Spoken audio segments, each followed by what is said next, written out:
a orar. Aquí comenzamos. Enséñanos a orar.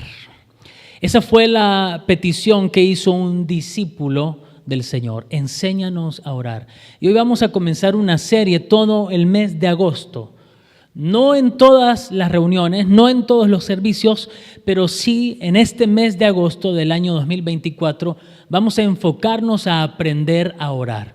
Vamos a enfocarnos en dar talleres prácticos acerca de la oración, porque a veces yo me sospecho que hay muchos cristianos que no saben orar. Y lo que es peor, me sospecho que hay cristianos que directamente no oran. Y eso es una tristeza. Y el Señor viene marcándome eso muy fuertemente y me está pidiendo que llame a su pueblo a la oración ferviente. Y hay gente que dice, bueno, sí, está bien, no me retes porque no oro, porque no sé orar, enséñame a orar. Y bueno, para eso estamos acá, ¿verdad? Para enseñar acerca de la oración. ¿Alguien quiere aprender a orar? Yo quiero orar. Y para orar eficazmente debemos tener la base de la palabra de Dios. Eso no significa que voy a repetir sin sentido el famoso o llamado Padre Nuestro, porque la religión nos enseñó mal a repetir sin sentido la oración modelo que nos hizo nuestro Señor o nos enseñó nuestro Maestro y Señor Jesucristo.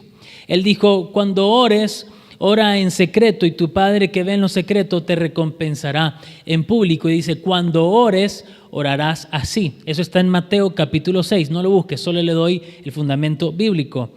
Padre nuestro que estás en los cielos, santificado sea tu nombre, venga a nosotros tu reino. Bueno, usted lo conoce, lo ha dicho, lo ha repetido, me imagino yo.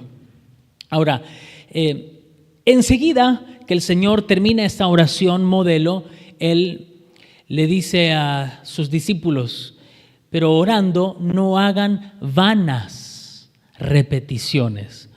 Por lo tanto, tenemos que comprender que el Padre Nuestro no es algo que nosotros debemos repetir sin sentido, sino que el Padre Nuestro es una oración modelo, que en algunos casos llevará más tiempo y en otros casos llevará menos tiempo. En algunos casos, en una ocasión el Señor Jesús dijo, no oren como los religiosos, no dijo en sí como los religiosos, creo que le llamó como los hipócritas. Y le dijo, no alarguen su oración, porque ellos piensan que por orar mucho Dios los va a oír y les va a contestar. Pero en otras ocasiones, y por eso hay gente que dice que hay que orar poquito, que hay que orar cortito. Y eso es falso, porque en otras ocasiones vemos en las Escrituras, en los Evangelios, que el Señor Jesús no oró poquito, sino que dice, no han podido velar y orar tan siquiera una hora. Entonces, ahí ya te das cuenta que una hora me parece a mí que no es poquito, hermano. Una hora es una hora. Y ahí ya se cae el fundamento, el argumento de los que dicen que hay que orar poquito. Y otras ocasiones, vamos a leer en los Evangelios que dice que Jesús oró toda la noche. Entonces ahí se cae de nuevo ese argumento. En algunos casos, repito, la Biblia no se contradice, como dice el Salmo, la Biblia se suma, la suma de tu palabra es verdad. Entonces, ¿con qué me quedo? ¿Con que hay que orar sin alargar mucho o con que hay que orar toda la noche? Bueno, en algunos casos habrá que orar toda la noche, en algunos casos vamos a orar una hora y en algunos casos vamos a orar no tan largo. Porque también dice la Escritura, oren sin cesar. Oren sin cesar. Y eso significa que yo voy a orar todo el tiempo. Mi vida debe ser una oración constante al Señor. Por eso yo oro en el Espíritu Santo y desde mi espíritu personal. ¿Se entiende hasta ahí, verdad? Ok. Ahora, ¿qué es lo que nosotros como cristianos queremos? Al menos, ¿qué es lo que yo, Ernesto Atías, personalmente quiero? ¿Y qué es lo que yo deseo como pastor para esta casa? ¿Y qué es lo que yo quisiera implantarle ahora a usted en esta noche? Es que tengamos vida en la oración. ¿Cuántos quieren vida en la oración? Bueno, yo no sé qué onda usted en su pasado eclesiástico, si había cultos de oración en algunas otras congregaciones donde ustedes estuvieron en el pasado. En antaño se solía tener reuniones de oración, hoy ya casi no se estila en la iglesia moderna. Pero en antaño, en el pasado, se tenían reuniones de oración y eran las más aburridas y eran las menos concurridas, casi no llegaba gente. No sé, ¿cuántos me levantan la mano si su experiencia fue así? ¿Sí? Ok, muy bien. ¿Y quiénes eran los que llegaban a esa reunión de oración? A ver, séame sincero. Los viejitos. ¿Qué me dijiste? Los viejitos son los que iban a orar. Entonces, las nuevas generaciones sacamos un mal concepto y dijimos la oración es para los viejitos y la oración no es para los viejitos porque el Señor Jesús tenía mi edad cuando oraba mucho. Y yo tengo 31 y Jesús oraba mucho y no estoy viejito. Entonces tenemos que quitarnos ese argumento. La oración, en primer lugar, no es para los viejitos. La oración es para todos los que han nacido de nuevo. Para ellos es la oración. Entonces Juan capítulo 6, versículo 63, en la versión Nueva Biblia de las Américas, dice, el Espíritu Santo, porque está con E mayúscula, es el que da vida. La carne para nada aprovecha. Y mire lo que dice el Señor acá.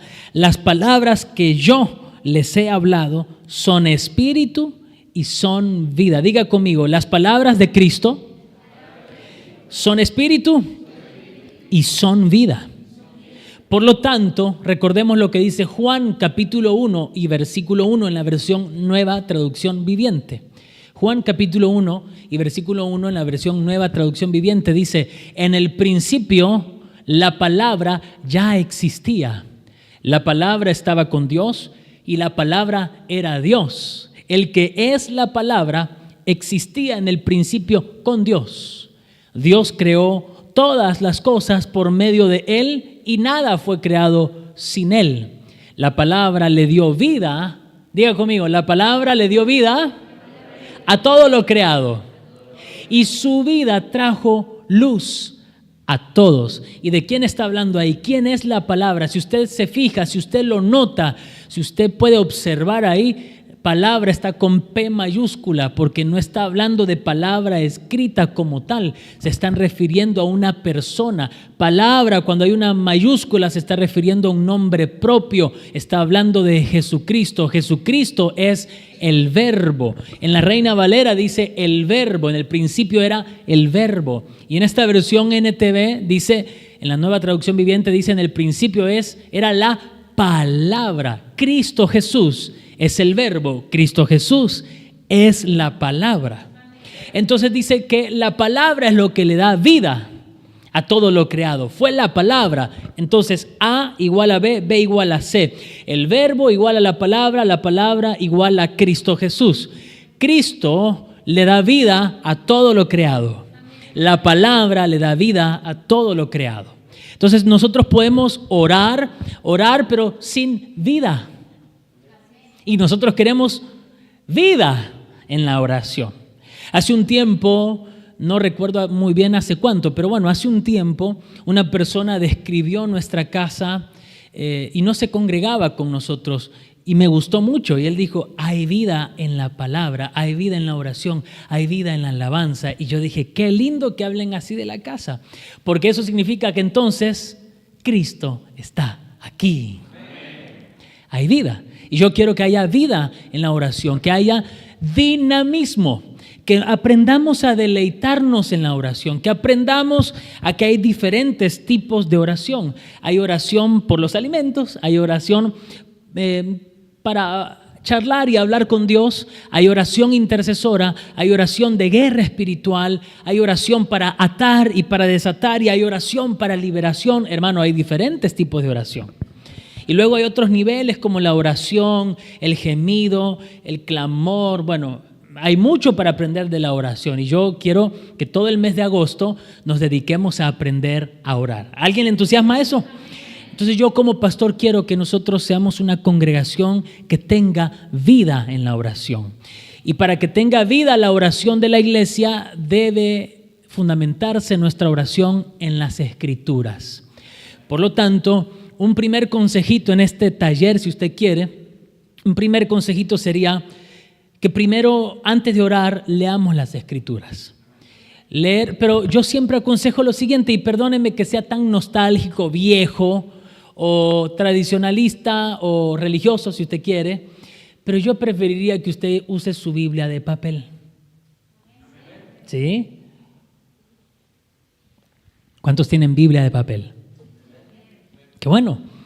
Al momento de orar, porque yo sé que usted ora en el trabajo, yo sé que usted ora en su casa, yo sé que usted ora cuando va en el auto, yo sé que usted ora cuando está en el baño, en todo el momento usted ora. Yo sé porque usted es una persona de oración. Pero hay un momento del día en el que nosotros diariamente debemos separar un tiempo para tener intimidad con Dios. Por ejemplo, en el libro del profeta Jeremías, yo no me acuerdo si es el capítulo 21, pero igual en este momento no es relevante, después lo corrobora usted en su casa. Dice que Dios le dijo a través de Jeremías a su pueblo que hubo profetas que Dios no envió. Y dice, yo no envié profeta, y si ustedes hubieran estado en mi secreto, dice. Interesante. Entonces, cuando nosotros vayamos a orar, el Señor Jesús se toma de eso y dice, hay que orar en lo secreto, hay que ir al secreto de Dios. Y para ir al secreto de Dios, escúcheme con atención, yo debo separar un tiempo de mi día para tener intimidad con Dios. Yo debo separar una porción de mi día para tener intimidad con Dios. Hay algunos lo hacen antes de ir a trabajar, otros lo hacen a la siesta, otros lo hacen a la noche, otros lo hacen en pareja. Y está muy bien todo eso, pero hay un momento de mi día en que yo debo separárselo al Señor para estar solito yo con Él. Pero se lo debo separar, ¿eh? Entonces, en tu día, cuando usted, las mujeres que son amas de casa, bueno, me levanto a esta hora, tengo que preparar el desayuno, el almuerzo, la ropa, planchar, lavar, de todo. Pero hay un momento del día que yo debo decir, bueno, a esta hora, de esta hora a esta hora, ese tiempo es para el Espíritu Santo. Y yo se lo debo separar y decirle, Espíritu Santo, ahora esto, el teléfono, lo dejo a un lado, lo pongo en modo avión, no me va a molestar nadie. Yo quiero, este tiempo lo separé para que estemos vos y yo, y quiero que sea tiempo de calidad. ¿Me lo toma el consejo? Es lo que dice la Escritura. Ahora, por esa razón, una manera práctica de tener esa vida en la oración es orar basados en las enseñanzas y en las prédicas que nosotros tenemos acá en la casa. Porque ya le dije, un primer consejito es orar después de haber leído las Escrituras y haberlas leído con una Biblia de papel. Eso lo anotó. En segundo lugar, sería orar de manera dinámica, podría ser un consejito acá, orar basado en las enseñanzas que me han dado en mi congregación, en lo que mi pastor me ha predicado. ¿Está conmigo en la iglesia? Ok, y para eso nosotros tenemos esta camarita acá y esa computadora ahí que salió cara para transmitir en vivo y que luego quede guardado en este canal de YouTube para que usted le dé me gusta a la transmisión. Dele me gusta, por favor, porque no me le dan me gusta y YouTube no me lo recomienda después. Si usted le da me gusta, le va a llegar a mucha más gente. Ahora, usted le da me gusta y le da en la flechita que dice compartirlo, comparte en su estado de WhatsApp, de Facebook, de Instagram, en todos lados. Perfecto. Y luego de hacerlo, usted se sienta a volver a escuchar la palabra de Dios, a tomar nota y a decir, epa, esto me lo perdí cuando estaba presencialmente, pero ahora lo voy a anotar y lo voy a volver a meditar, lo voy a sacar como mi mamá come, ya le he dicho, ¿no? Come el pollo, que mi mamá chupa los huesitos y los parte y hasta por el medio, todo, hermano. Mi mamá deja, a la miseria deja los huesitos de pollo. Bueno, así hay que hacer con la palabra de Dios. Entonces, un consejo práctico en este taller de oración es tomarme de la palabra que me predicó mi pastor y orar sobre esa base. Por ejemplo, este domingo, ¿de qué nos hablaron? ¿De qué nos ministró el Señor? Nos ministró acerca de los beneficios de la sangre de Cristo. Entonces, mire, ya ahí usted y yo tenemos un tema bien intenso para orar. y tenemos mucho para darle gracias a Dios. Por la enseñanza que tuvimos, ya le podemos decir, gracias Señor, porque con tu sangre me redimiste. Gracias Señor, porque esa redención implica que cuando yo era pertenencia del pecado y de Satanás y del reino de las tinieblas, tú viniste a esta tierra y derramaste tu sangre, y cuando yo puse mi fe en ti, pusiste ese precio de sangre y me compraste de vuelta para que yo sea pertenencia de Dios, y ahora me trasladaste de tinieblas a tu luz admirable. Gracias. Mira cómo estás orando, hermano. Estás usando recursos legales en el mundo espiritual. Por eso, cuando venga el enemigo a quererte mentir, con tu oración llena de entendimiento, basada en las Escrituras, el diablo no va a poder contra ti. Las mentiras del diablo no van a causar quizás ningún efecto. También ahí hay que ponerse el escudo de la fe, como dice Efesios 6, es cierto, Romanos le iba a mandar, no, Efesios capítulo 6. Hay que ponerse el escudo de la fe.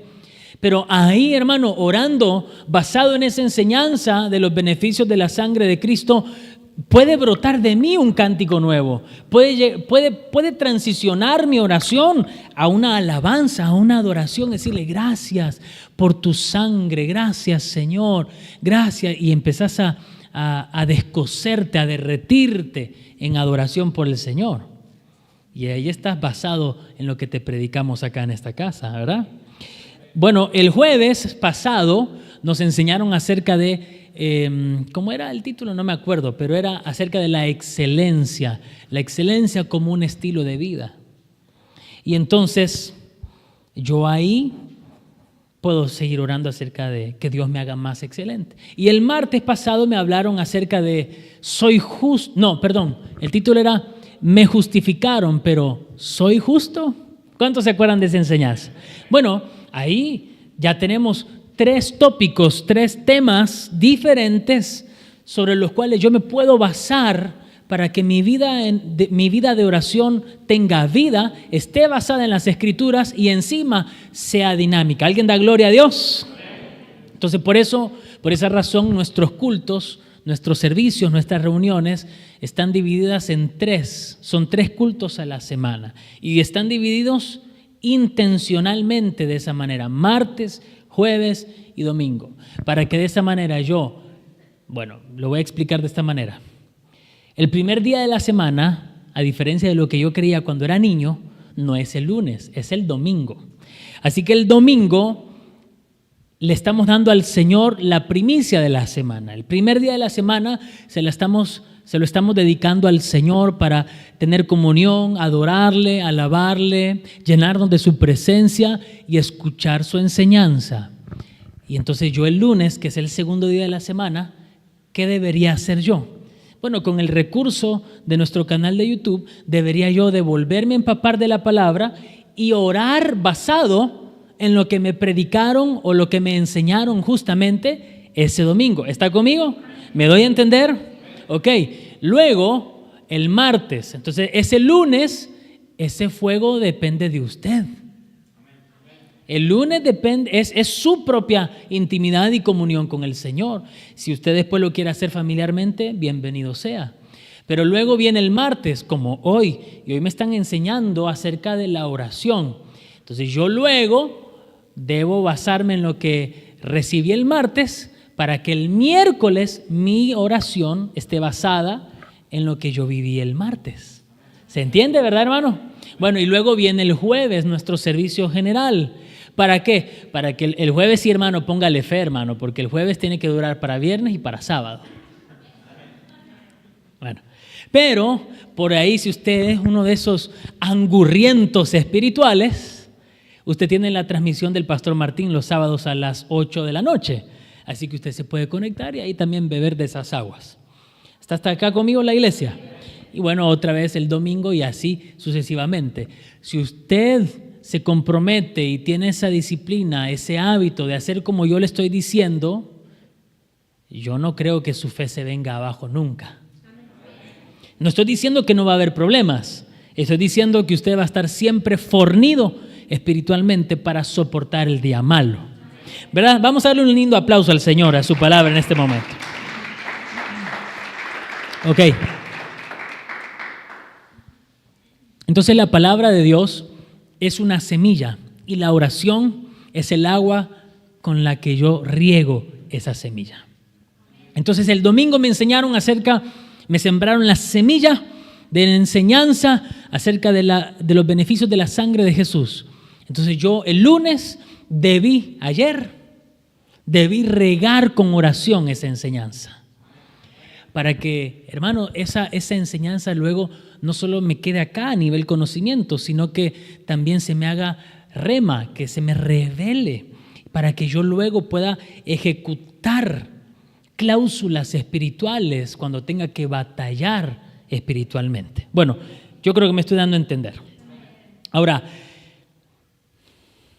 cuando yo oro basado en las enseñanzas de las Escrituras, cuando oramos basados en las enseñanzas ministradas aquí en nuestra casa, quiero decirle que indudablemente el Espíritu Santo va a comenzar a escudriñarnos. Ahora, ¿qué significa que el Espíritu Santo me escudriñe? Bueno, estudiemos qué significa escudriñar. Escudriñar significa examinar, significa inquirir. Inquirir a su vez significa preguntar. Averiguar es otro, muy bien. Y dice averiguar cuidadosamente algo y sus circunstancias. Eso lo saqué del diccionario de español. Ahora, es interesante porque si yo empiezo a orar basado en la palabra escrita y basado en la enseñanza ministrada en casa, ¿qué le dije que va a suceder? El Espíritu Santo me va a examinar, me va a inquirir. ¿Qué significa? Que el Espíritu Santo me va a hacer preguntas. ¿Se acuerda de una canción? Pablito, vos seguro te acordás, porque vos sos de mi escuela. Una canción que cantábamos hace muchos años que decía: mas ahora mis ojos te ven, yo te preguntaré y tú me enseñarás. Mas ahora mis ojos te ven, me rindo a tus pies y me arrepiento, Señor. Bueno, si un día cantamos esa canción acá en los tiempos de alabanza, como le dije anteriormente, tendría que tener ahí entre paréntesis el versículo de Job, capítulo 42, versículo 5, que es cuando Job le dice al Señor: lo que antes sabía de ti era lo que me habían contado, pero ahora mis ojos te ven. Y dice: ahora yo te voy a preguntar, y tú, bueno, hermosa la historia de Job, nos da mucha esperanza. Pero el Espíritu Santo, eso es lo que va a hacer cuando empecemos a orar. Cuando tengamos un serio compromiso de oración, el Espíritu Santo va a empezar a examinarnos, el Espíritu Santo va a empezar a preguntarnos algunas cositas. El Espíritu Santo va a empezar a chumear, va a empezar a averiguar algunas cositas. ¿Y cuántos estamos dispuestos a que el Espíritu Santo haga esa tarea? Bueno, en otras ocasiones el Espíritu Santo va a redarguirnos. ¿Y qué significa redarguir? Eso tiene que ver con que a veces nosotros, cuando nos predican una palabra, tenemos argumentos en nuestra mente, que son contraargumentos, que empiezan como a ponerle un freno, una resistencia a la palabra de Dios. Y entonces viene el Espíritu Santo y nos redarguye, y eso significa que a ese argumento, que generalmente viene por falta de fe o falta de sometimiento de mi voluntad a Dios, el Espíritu Santo te va a traer otro argumento que va a vencer el tuyo. Y entonces ese redarguir del Espíritu Santo te va a hacer abrir los ojos y va a decir: no, tenés razón vos, me arrepiento y yo quiero que gobiernes mi vida, me doy en sacrificio a ti. Y vas a cantar con el entendimiento. Ahora, en segundo lugar, para los que anotan, la oración en el Espíritu me llevará a la acción. Otra vez, en segundo lugar, la oración en el Espíritu me llevará a la acción, y lo quiero explicar a continuación con un ejemplo. Bueno, ya les di el ejemplo de la sangre de Cristo, de la enseñanza del domingo. Ahora quiero recalcar la del jueves, que no pudimos transmitir ese jueves. Pero el jueves nos hablaron acerca de la importancia de la excelencia como un estilo de vida. Primero nos basamos en ser excelentes en nuestro servicio a Dios, pero que eso lo podemos aplicar a nuestro trabajo, ser excelentes en nuestro trabajo, ser excelentes en nuestro negocio, en nuestro emprendimiento, ser excelentes en nuestra apariencia, ser excelentes en la adoración. Bueno, hermanos, si somos gente de excelencia, dice la Biblia, has visto hombre solícito en su trabajo, entre los reyes estará, dice la palabra. Es decir, has visto hombre que trabaje bien, se va a codear en las alturas. Porque la excelencia hace eso, la excelencia te promueve. Ahora, la oración basada en esa enseñanza, en este ejemplo del jueves que me hablaron sobre la excelencia, me va a llevar a la acción. Y mire, vamos a leer 1 Corintios 14:15. En la versión Dios habla hoy. Mire lo que dice el apóstol Pablo. ¿Qué debo hacer entonces? Pues debo orar con el Espíritu, pero también con el entendimiento. Debo cantar con el Espíritu, pero también con el entendimiento. Yo quiero, si se puede, subrayar orar con el entendimiento. Orar, y por separado está con el entendimiento. Si usted lo tiene en su Biblia, subráyelo también ahí. Dios nos está enseñando a través del apóstol Pablo que no solo debemos orar en el Espíritu, sino que también debemos orar con el entendimiento. Y orar con el entendimiento es hacer uso de la razón. Entonces, por ejemplo, ahora sí voy a aplicar el ejemplo de la enseñanza del jueves sobre la excelencia. Si yo le voy a pedir a Dios que me enseñe, que me ayude, que me haga más excelente en todo lo que haga, entonces primero, ¿qué es lo que estoy reconociendo? Que soy chambón. O que al menos, si no quiero ser tan ofensivo, al menos no soy tan cuidadoso. ¿Verdad? Pero si lo queremos así en criollo, y soy mediocre y chambón. Y lo voy a reconocer en oración, porque si yo voy a orar basado en la palabra, tengo que reconocer, Señor, ¿por qué te estoy pidiendo ser más excelente? Porque no lo estoy siendo.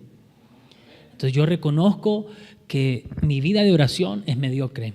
Reconozco que mi estudio de la palabra es mediocre. Que le dedico más tiempo a un partido de fútbol que a la oración.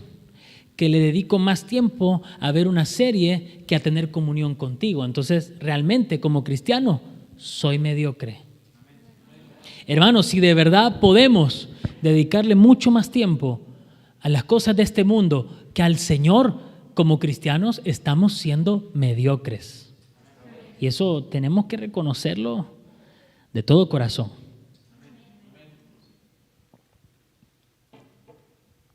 Hay quienes, para ver una película o una serie, 2-3 horas no se duermen. Otros sí. Otros a los 15 minutos ya están roncando, aunque estén en el cine. Pero bueno, esos son otros 20 pesos. Pero hay quienes, en las películas de Marvel que duran 3 horas, no se duermen. Están así, con ojos de huevo estrellado. De huevo frito. Aquí dicen huevo frito, ¿verdad? En El Salvador es huevo estrellado. Bueno. Hay quienes en una película de Marvel, cuando aparece el Spider-Man no sé cuánto, gritan de júbilo, se paran y aplauden y en la iglesia son una momia. Eso es mediocridad. Hay quienes se conocen todo el universo de Marvel y sus universos paralelos, pero no se conocen los personajes bíblicos. Eso es mediocre. Hay quienes se miran su novela un montón de veces, pero no vuelven a leer la Biblia. Eso es ser mediocre. Entonces yo tengo que reconocerlo. Hay quienes que para ganar plata son súper excelentes y no dejan ningún detalle al azar, pero para su servicio, bueno, Dios me entiende. Eso es ser mediocre. Hay gente que para su casa todo lo mejor, pero para la iglesia lo que venga. Eso es ser mediocre. Entonces yo al momento de orar y que voy a basarme en esa enseñanza, le tengo que decir, Señor, ¿sabes qué? Después de que me inquiriste, me preguntaste, me averiguaste, me doy cuenta que no soy excelente como debiera serlo y que necesito comprometerme más contigo. Así que hoy quiero arrepentirme de esta mentalidad mediocre, chambona en mi vida espiritual, en mi servicio, en mi trabajo, bueno, en el área que sea. Y luego de arrepentirte, ¿qué tiene que hacer la oración? Llevarte a la acción. Por eso yo recuerdo que hay una iglesia en Centroamérica que al culto de oración no le dicen culto de oración, le dicen oración. Con doble C, como quien dice ora, acción. Es una convergencia de esas dos palabras. Porque indefectiblemente la oración debe llevarnos a la acción. Lo dice conmigo, por favor, la oración debe llevarme a la acción. Voy a poner otro ejemplo rápido, porque una vez me pasó que después de orar por la comida, yo siempre oro así, desde niño oro así por la comida y le digo, Señor, por favor, provéele al huérfano, a la viuda y al desamparado. Y un día el Señor me dijo, para eso estás tú. Provéeles tú. Porque nosotros por ahí oramos al aire, ¿va? Provee, que caiga así como el maná del aire. Dale a los mendigos plata, dale a los mendigos alimento, dale al hermano que está pasando necesidad, dale. No. Y el Señor te dice, ¿me estás orando? ¿Que yo provea? Bueno, te voy a usar a ti. Porque la oración debe llevarnos a la acción. ¿Amén o no? Entonces anote esto, después de orar, debo accionar. Es fácil. Después de orar, debo accionar. Y acá quiero pasar a un siguiente punto. Debemos experimentar una metamorfosis. Hasta el momento me parece que somos personas que oran y debemos más bien ser personas de oración. ¿Se entendió o no? No debemos ser personas que oran, sino personas de oración. Hermano, ¿qué diferencia? Perdóneme que yo, y voy a hablar un poco denostando mi generación de ministros y ponderando la generación anterior de ministros. ¿Qué diferencia la generación que me antecedió? Esa gente tenía unción, hermano. Mucha unción.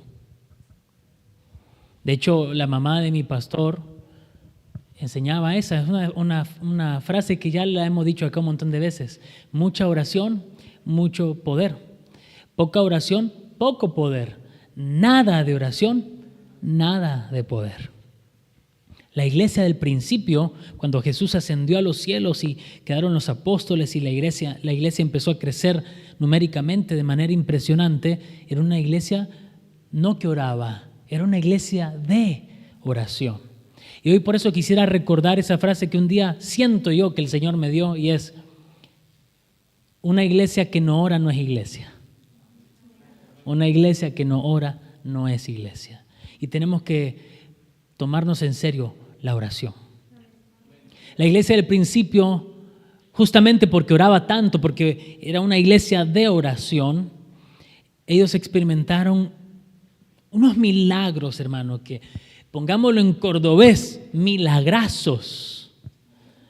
Realmente impresionante. Pedro encarcelado por causa del evangelio, por predicar a medianoche, un ángel le abrió la cárcel y salió libre. Hoy la iglesia tiene plata para pagarle al abogado, pero no ve los ángeles que sacan a los predicadores libres. Hoy estamos dentro de una iglesia muy natural, muy experta. Hoy no creemos tanto en la liberación, vamos al psicólogo. Aquí ya no me dijeron amén, ¿vio? Y no estoy diciendo que los que van al psicólogo todos estén endemoniados. Por favor, no me malinterprete. No me malinterprete. Pero hay casos donde no es para ir al psicólogo, no es para ir al psiquiatra, es para ir donde un hombre lleno del Espíritu Santo y que te saque los chamucos. Pero hoy, mira hermano, hoy las iglesias tenemos bueno, no es nuestro caso, pero sí las tenemos ahí, nuestras pantallas hermosas que el Señor nos proveyó. Pero nosotros no tenemos esas grandes pantallotas que tienen casi todas las iglesias de hoy. Y que no voy a hablar mal de ello porque yo quiero tener una así, grandota así, porque para enseñar me serviría un montón. Pero la iglesia al principio no tenían llamas en pantalla. Tenían el fuego del Espíritu. Hoy la iglesia tiene fueguito hecho en videíto, puesto en la pantallita. La iglesia no tenía guitarra. La iglesia al principio no tenía worship, como le dicen ahora. La iglesia al principio no grababa discos, pero que estaba ungida, estaba ungida. Sin tanto circo, sin tanta orquesta, pero ellos vivían en lo sobrenatural del Espíritu Santo a diario. Impresionante. La iglesia al principio decía, no tengo oro ni plata, pero lo que tengo te doy en el nombre de Jesús de Nazaret, levántate. Y en el momento ese paralítico se levantaba. Hoy la iglesia tiene oro y plata, pero no tiene poder. ¿Por qué? Porque no oramos, porque no tenemos un serio compromiso con la oración. Y de eso tenemos que arrepentirnos. Entonces, de ser personas que oran, debemos cambiar a ser personas de oración. Un siguiente punto es, para ser personas de oración debemos desarrollar disciplina. ¿Qué hay que desarrollar? Anote este concepto, por favor. La disciplina es la capacidad de las personas para poner en práctica una serie de principios relativos al orden y la constancia, tanto para la ejecución de tareas y actividades cotidianas. Repito, la disciplina es la capacidad de las personas para poner en práctica una serie de principios relativos al orden y la constancia. Si no llegó a completar, mejor, así ve la transmisión después. Y luego me gustó una frase que dice, la disciplina es el puente entre metas y logros. La disciplina es el puente que une las metas y los logros. Porque muchas veces tenemos un montón de sueños. ¿Cuántos tienen metas y sueños en este lugar? Yo sé que todos tenemos metas y sueños. Y nunca van a llegar si no tenemos disciplina. El que quiere ser un deportista tendrá que ser disciplinado. Los mejores deportistas son los más disciplinados.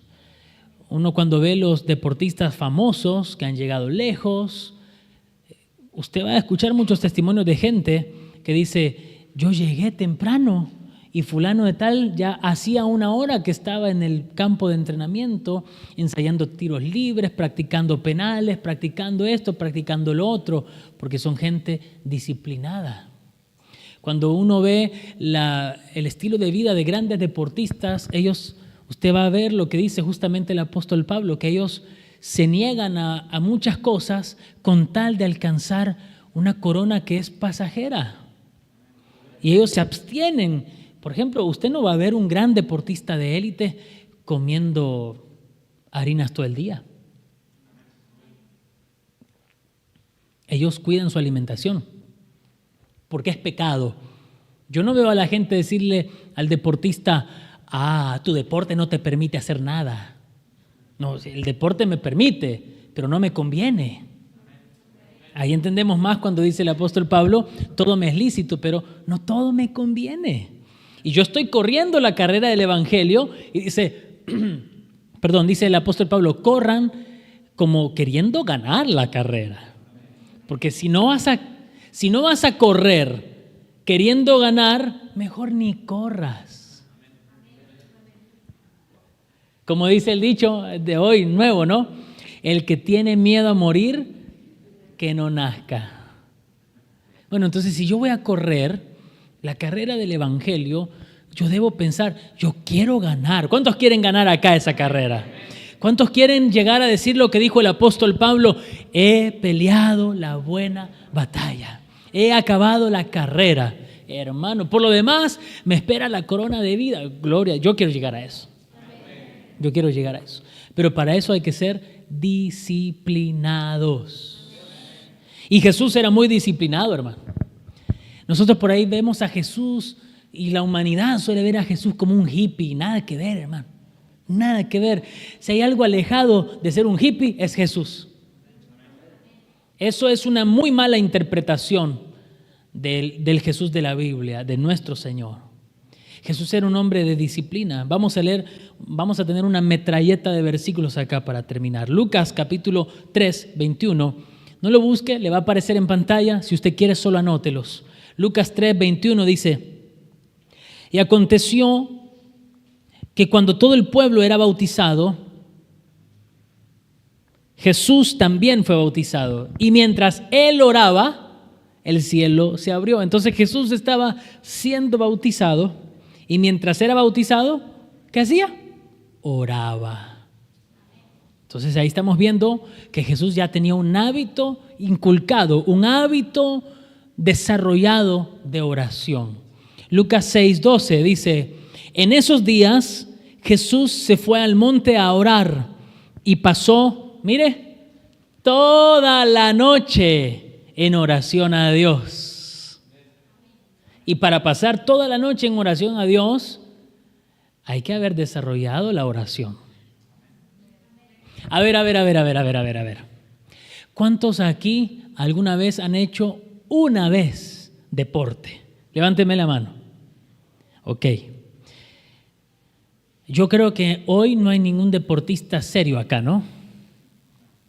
O sea, que me refiero a que esté practicando seriamente y formalmente un deporte. Creo que no. Bueno, si yo le pidiera a usted ahora que vaya y le dé 20 vueltas al Paseo del Riel, a la primera, pásenme el puff.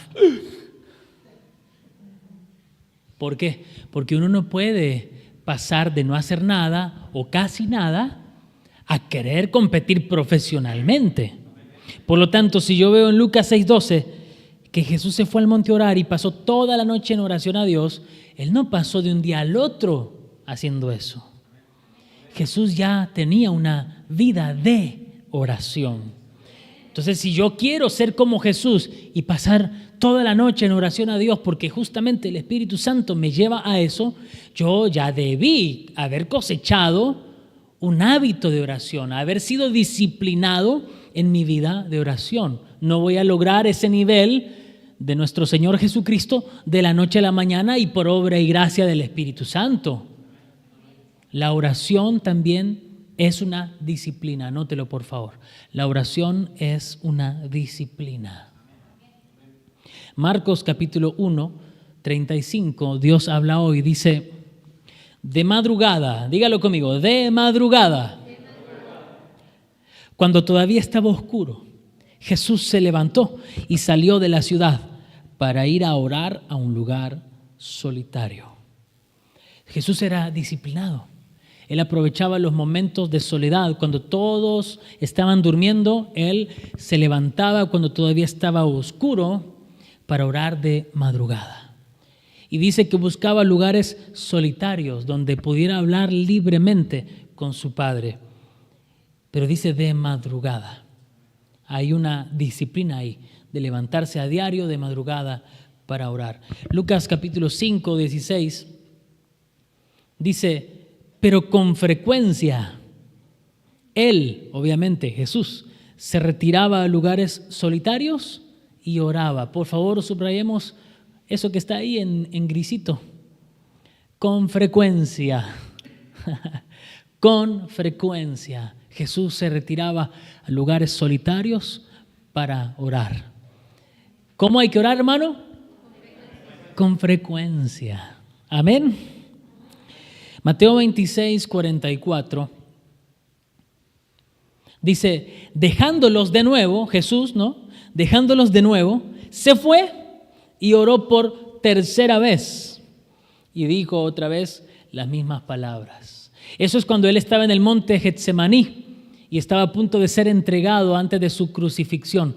Y había ido a orar y le había dicho a sus 3 más cercanos que lo acompañaran, que velaran, que vigilaran y que oraran. Y las 3 veces los encontró durmiendo. Y dice, y dejándolos de nuevo se fue y oró por tercera vez. Hermanos, cuando estamos en tiempo de aflicción, yo acá no me quiero meter en nada personal, pero Jesús nos muestra que en un periodo de aflicción, en un periodo de agonía, Él fue y oró por tercera vez, en una misma noche, en una misma madrugada. Y a veces nosotros tenemos agonías, aflicciones, preocupaciones de todo tipo y dejémoslo ahí. A veces no oramos tanto. ¿O no? ¿O sí? ¿Qué sé yo, hermano? No quiero que nos juzguemos, ni que nos critiquemos. Pero justamente por eso somos tan afectados en nuestra salud, porque no oramos cuanto debiéramos orar. Porque con la oración, esta es una frase que me dijo mi madre, una mujer de oración, con la oración hacemos más de lo que hacemos con las manos. Y estamos llenos de ansiedad porque no usamos la oración como ese puerto donde yo le entrego a Dios mis aflicciones y mis ansiedades. Y dice el apóstol Pedro, echen sobre Dios, sobre Él, todas sus ansiedades, porque Él cuida de ustedes. Entonces mi oración, mire, en los siguientes talleres que voy a dar acá, vamos a aprender de cómo la oración puede cambiar el estado de ánimo de nuestro corazón. Espero que usted quiera estar acá. Vamos a aprender mucho. Pero si estamos en un tiempo de aflicción y de preocupación, escúcheme esto, y lo digo también para mí. Si estamos en un tiempo de agonía, oremos más, no menos. Si estamos en un desierto, oremos más, no menos. ¿Cuántos me reciben eso? Y para terminar, Lucas 11:1 dice, aconteció que estando Jesús orando en cierto lugar, cuando terminó, le dijo uno de sus discípulos, Señor, enséñanos a orar. Así como Juan enseñó también a sus discípulos. Señor, enséñanos a orar. Vamos a ponernos de pie y vamos a decirle al Señor exactamente las mismas palabras. Señor, enséñanos a orar.